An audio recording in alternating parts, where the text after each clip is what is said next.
किसी ने लड़ाई नहीं लड़ी। जो बूढ़े लोग हैं पूछो उनसे, 1985 पूछो इनसे, शाहबानो केस पूछो इनसे, हमारी जंग पूछो इनसे। यही जो आज सुप्रीम कोर्ट के चीफ जस्टिस ऑफ इंडिया हैं मिस्टर चंद्रचूड़, इन्हीं के वालिद थे 1950 में, उनका नाम भी चंद्रचूड़ था।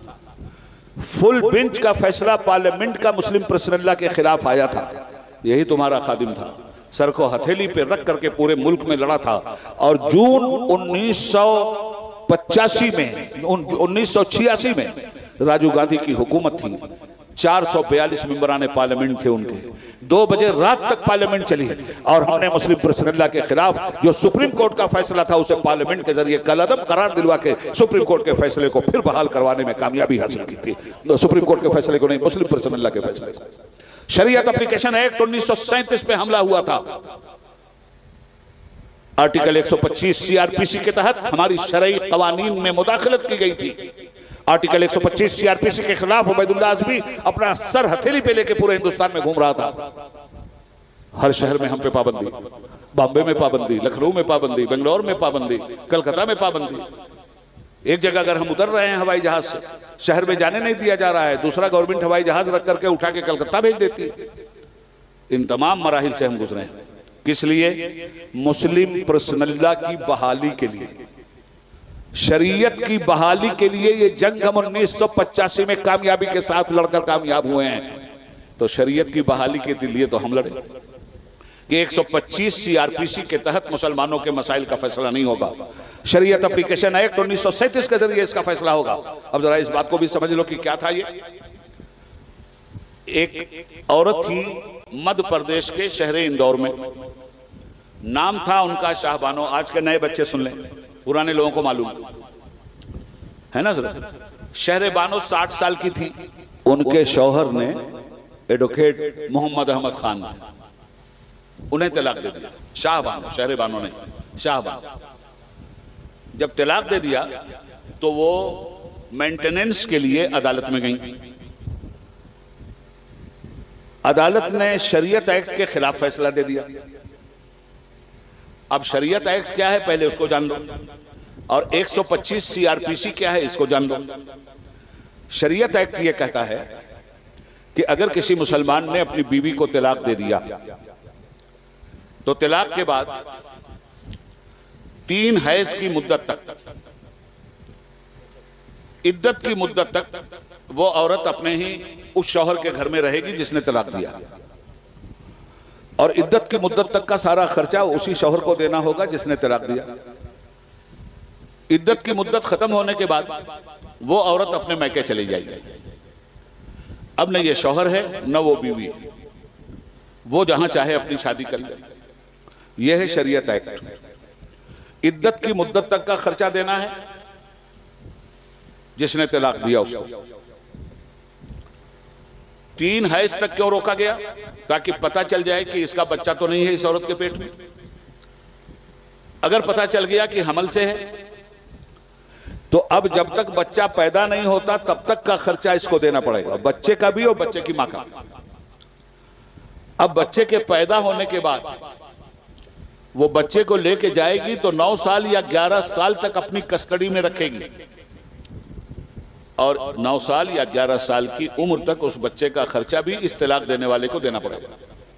साथ ही साथ जो कुछ अपने घर से वो लाई थी उसे भी तलाक देने वाले को वापस लौटाना पड़ेगा, और जो कुछ अपने घर से इस शौहर ने गिफ्ट दिया था, तोहफा दिया था, वो भी लौटाना पड़ेगा। यह है शरीयत act.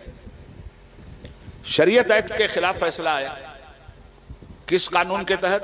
Indian panel code 125 CrPC के तहत। ये 125 सीआरपीसी इंडियन पेनल कोड क्या कहता है? इस फैसले में कहा गया कि शाहबानो जब तक कोई दूसरी शादी नहीं कर लेती तब तक खर्चा देना पड़ेगा, या जब तक मर कर हिंदुस्तान से कब्रिस्तान नहीं चली जाती तब तक खर्चा देना पड़ेगा। यह फैसला सीधे शरीयत से टकरा रहा था। हम टकरा गए सुप्रीम कोर्ट से। बड़ी लंबी अरे भाई 16 कैसेटें तो हमारी इसी यूपी गवर्नमेंट ने बैंड की थी। आज भी मालूम नहीं कैसे योगी जी हमको जलसा करने दे रहे हैं, वरना हम तो योगी नहीं ढोंगी कहते हैं। मालूम नहीं कैसे हो रहा है जलसा, कैसे उबैदुल्लाह आज़मी बोल रहे हैं, यही नहीं समझ में आ रही है बात। बहरहाल बोल के लब आजाद है तेरे, बोल जुबा खामोश है क्यों।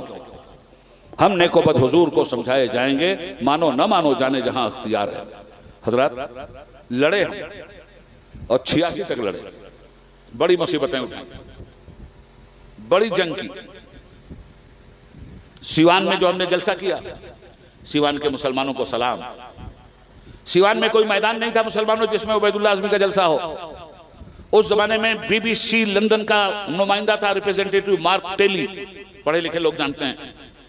और मुसलमान और हिंदुस्तान के लोग उस जमाने में सुनते क्या थे, BBC लंदन सुनते थे। शाम को इकट्ठा हो गए 10 लोग और BBC लंदन सुन रहे हैं। वो वहां से रिपोर्टिंग कर रहा था कि उबैदुल्लाह आज़मी के जलसे में इस वक्त 8 लाख मुसलमानों का ठाठा मारता हुआ मजमा है। ये 8 लाख लोगों को जगह कैसे मिली? वहां तो कोई मैदान ही ऐसा नहीं था कि 8 लाख आदमी उसमें आते। तो हमने इस 8 लाख आदमी को कहां ठहराया, वो सुन लो, तुम्हारा ईमान ताजा हो जाएगा। अरहर के खेत थे, फसल तैयार थी, 1 आध महीने में कटने वाली थी, नदी के किनारे थी, सब मुसलमानों की थी। मैं इस जलसे से सीवान के मुसलमानों को सलूट करता हूं, सलाम पेश करता हूं। रकम उन्होंने पानी की तरह बहा दिया और ऐलान कर दिया कि कल से सब लोग अपना अपना खेत काट दीजिए और आपके खेत में जितनी अरहर होने वाली है उसका मुआवजा आपको दिया जा रहा है। सबको मुआवजा दिया गया। सुनिए, ऐसे ही नहीं, शरीयत एप्लीकेशन एक्ट पास हुआ था, सबको मुआवजा दिया गया। हम बैठ गए वहां।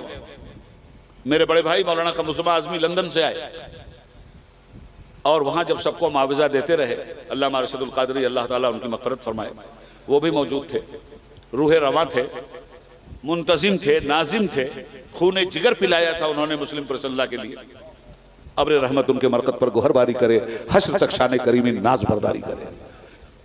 हीरो थे अहले सुन्नत व जमात के, लीडर थे अहले सुन्नत व जमात के, कायद थे अहले सुन्नत व जमात के, दर्द दिल रखते थे अल्लामा अरशदुल क़ादरी, रोते थे रातों में इस मिल्लत की तबाही देखकर। हम बैठे वहां, सबको पैसे गए। वहीं 1 बीघा खेत 2 यतीम बच्चों का भी था। सुनिए, उनके घर भी पैसा भेजा। वो दोनों नन्हे नन्हे बच्चे थोड़ी देर में वो पैसा लेके वापस आए और अल्लामा अरशद से पूछा उन्होंने वहां की जुबान में कि हजरत मौलाना उबैदुल्लाह आज़मी साहब कहाँ बाढ़ हैं, यानी कहाँ हैं? तो हमारा रूम बता दिया गया। वो बच्चे आए, आने के बाद वो रकम उन्होंने हमारे सामने रख कहा, हजरत मैया कहलस है, हम ही पैसा ना ले। तो हमने समझा कुछ कम लग रहा है। हमने कहा बेटा जाके मैया को कह दो कि हम डबल देंगे। कहने ना हजरत, मैया दूसरी बात कहलस है। हम कहा का कहलस है? कहा हजरत मैया कहलस है कि हजरत से जाके कह दा कि हम ही पैसा ना ले।